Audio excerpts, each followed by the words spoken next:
그래서 그 일을 재구성해서 지금 꽁트로 꾸몄고 네. 그다음에 이 얘기를 나눌 건데 아니 저희가 보기엔 그냥 황당하단 말이에요. 오라고 그랬어요. 예. 그죠?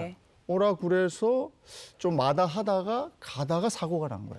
근데 어머니가 우리를 오라 그래서 사고가 났다 이렇게 얘기하는 거잖아요. 예. 그런데 그렇다고 하더라도 그 손주가 사망한 것에 대한 그 책임을 시어머니에게 지라고 할 수는 없습니다. 왜냐하면 사실 그 시어머니가 늦은 시간에 오라고 하셨다 하더라도 네. 며느리가 요령 있게 어머님 뭐 조금만 자고 내일 아침에 가겠습니다라고 할 수도 있는 네. 거고 또 시어머니 입장에서 사실 손주가 사망했을 때 가장 마음 아파할 사람 중에 한 분이시거든요. 네. 그렇죠. 그래서 시어머니에게 손주가 사망한 것에 대해서 정신적인 피해 보상을 해달라. 지금 그 꽁트에 나왔던 며느리처럼 주장을 할 수는 없는 것이고요. 네. 근데 사실 참 안타깝게도 요즘에는 바쁜 며느리들이 많아서 거의 명절을 또 혼자 준비하고 네. 명절 증후군에 시달리시는 그런 시어머니들이 굉장히 많다고는 합니다. 네. 정말 안타까운 사연이 아닐 수 없습니다. 그런데 이 사건을 좀 들여다보자면 이 일로 인해서 며느리가 이혼을 결심하게 됐거든요. 이 부분에 대해서 시어머니에게 무언가 책임을 물을 수는 없나요? 만약에 이 사망 사고 그 자체에 대해서는 책임을 묻기는 좀 어렵지만 네. 이 일로 인해서도 계속 며느리가 마음 아파하고 힘들어하는데 계속적으로 시댁에 잘해야 된다. 왜 명절에 오지 않느냐 이렇게 구박을 하면서 더 갈등을 유발하고 그것으로 인해서 그 부부 관계가 이제 파탄 지경에 이르게 됐다면은 이것을 이유로 위자료를 청구하고 이혼을 청구할 수가 있습니다. 아니 근데 이걸 가지고 그렇게 청구를 하고 책임을 물을 수가 있다. 예, 실제로도 그런 사건들이 굉장히 예. 많습니다. 그 고부 갈등이 주로 원인이 되어서 예. 이혼까지 가는 그런 사례들이 있는데요. 예. 그 내용들을 살펴보면 참 안타깝기도 하고 또 시어머니 입장에서는 굉장히 황당하고 억울한 그런 경우들도 예. 많습니다. 그렇게 황당한 경우라면 요즘에 이제 아까도 잠깐 얘기가 나왔습니다마는 시어머니들이 그 고통이라고 표현하기는 뭐하지만 네. 아니 아까도 그래요. 그 손주가 보고 싶은 거야. 네. 근데 며느리가 이제 뭐 바빴겠지만 그래도 명절에도 안 오니까 자꾸 오라고 그러는데 안 오는 거잖아요. 네. 그럼 시어머니 입장에서도 굉장히 좀 난감할 것 같거든. 그런데 반대로 며느리의 입장에서는 시어머니가 오셔도 사실 되거든요. 네. 그래서 충분히 싸움이 날 수도 있거든요. 두 분이 의견이 약간씩 조금씩 다른데 네. 일단은 요즘에 시어머니들이 더 힘들다고 느끼는 분들이 많이 있는 것 같아요. 요즘엔 굉장히 많습니다. 네. 특히 이런 명절을 지내고 났을 때 네. 며느리들은 친구들도 있고 네. 또 상대적으로 젊다 보니까 인터넷을 통해서 소통을 네. 하기도 하는데 네. 시어머니들은 또 남편도 챙기고 자식들도 돌보고 상대적으로 좀 고립되어 있습니다. 그렇다 보니까 더더욱 마음이 더 외롭고 이런 고통이 오래가는 경우가 많고요.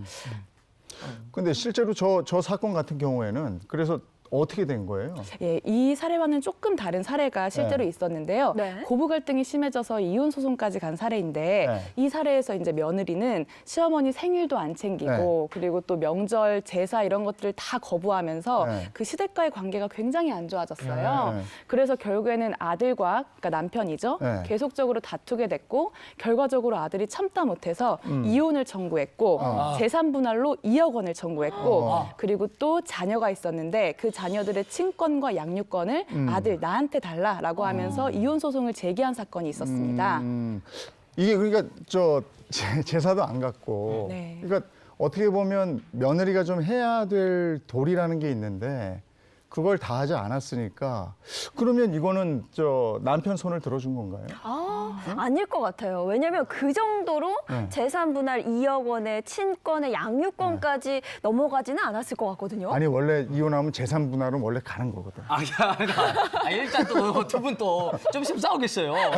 그래서 결과가 어떻게 됩니까? 예, 지금 이렇게 의견이 분분하신데요. 네. 이 사건 정말 치열했습니다. 1심, 2심, 3심까지 대법원까지 가서 이제 다투게 됐던 사건인데 1심, 2심에서는 정말 그 말씀처럼 지금 며느리가 이렇게 시댁에 소홀했다는 것만으로는 이 혼인 파탄이 될 정도의 귀책 사유가 있지 않다고 봤고 그리고 또 네. 며느리가 굉장히 혼인의 지속을 희망하고 있었어요. 그리고 또 그 두 부부 관계가 네. 계속 갈등과 화해를 반복하면서 네. 어떻게 보면 법원의 판단에서는 네. 이게 혼인이 파탄됐다고 보기 어렵다. 네. 네. 노력할 여지가 있다라고 네. 보면서 남편이 청구했던 이혼 어. 그리고 재산 분할, 네. 친권 양육자 지정 네. 이걸 다 기각을 하고 아내의 손을 들어줬습니다. 아, 거봐요. 제 말이 그래? 맞죠. 이 정도로 모든 네. 책임을 묻기에는 약간 어려움이 있을 것 같거든요. 그런 거예요. 아, 이대로 끝나나요? 네, 그런데- 제가 이긴 거죠? 그런데 여기서 반전이 있었어요. 그 반전이 뭐였냐면 대법원에서 이 판결이 뒤집어졌습니다. 아, 정말요? 아니 그러니까 아내가 아내의 도리를 다 했어야 한다 이러면서 남편의 손을 들어줬다 이런 얘기인가요? 그 대법원에서 그렇게 뒤집어진 이유는요. 남편의 손을 들어주게 됐는데 네. 그 아내가 시댁의 소홀한 정도를 지나쳐서 그 어머니에게 시어머니에게 욕설과 폭언까지 했다는 점이 오. 아주 욕설이요? 중점적으로 참작이 됐어요. 욕설이면 어떤 얘기를? 그러니까 그 욕설이 조금 심각했는데요. 그 욕설의 내용을 방송으로 할 수는 없잖아요. 그걸 뭐 구체적으로 막 그렇네요. 폭언에 발표 처리되겠네요. 대해서는 말씀을 드릴 수가 있어요. 아. 그게 이제 판결문에도 나올 정도로 네. 굉장히 심각한 수준이었는데 일단 기본적으로 자식 교육 똑바로 시켜라 이런 것은 이제 물론 며느리가 시어머니한테 예. 그리고 이제 시어머님 네. 성함이 있잖아요. 네. 그걸 이제 제가 제 이름으로 오수진이라고 한다면 네. 오수진, 야, 너 아들 시체 찾아가.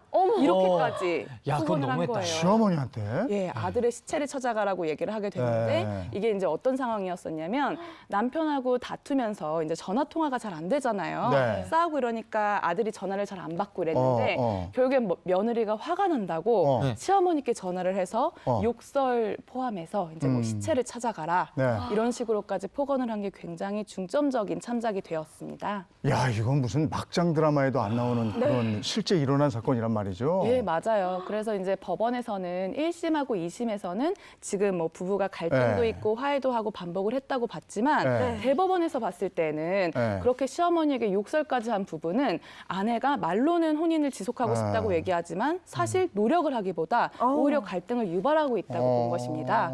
그래서 결국에는 남편이 이혼을 청구하고 네. 재산 분할을 청구하고 자녀들의 양육권과 친권을 달라고 했는데 이 모든 것을 기각해버린 것은 잘못이다라고 이제 결정을 내려서 다시 그 사건을 2심으로 돌려보냈습니다.